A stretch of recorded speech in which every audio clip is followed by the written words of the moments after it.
Hey, I'm CineSport's Noah Coslov. In Chicago is Jim Litke, the national sports columnist for the Associated Press. Cubs down 2-0 now, Game 3 on Tuesday. We talked before the series about the vibe in Chicago. How about now? I think it's gone from mellow to nervous, and it's on the way to anxious. Jake Arrieta was kind of the whole card for a lot of Cubs fans. They figured he was the one guy that would pretty much stance the bleeding at any point, and he got clobbered in the first inning.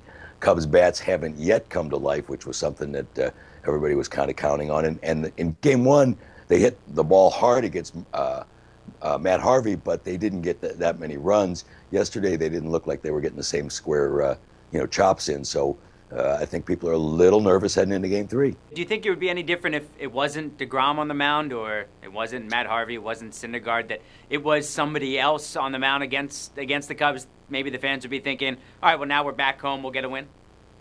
I think people have a sense here that the Cubs can hit anybody. They're young. They don't really, they don't seem to be afraid of anybody. And most of these guys are free swingers. So I think over the course of the season, people have gotten used to the idea of strikeouts. I mean, Chris Bryant, Kyle Schwarber, a lot of guys strike out a lot. They also produce a lot of power. So I don't think the particular pitcher worries guys as much as the fact that those bats are still dormant. So, if they start hitting the ball square early in that game, I think people will pick up on it pretty quickly. Anything Joe Maddon can do psychologically, you think? I don't think so. He's done the seed work pretty much all season long. He's told these guys not to worry about striking out.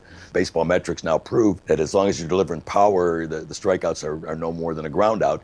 And so I don't think, the hitters themselves are anxious. It's mostly the fans that keep waiting for somebody to wake up.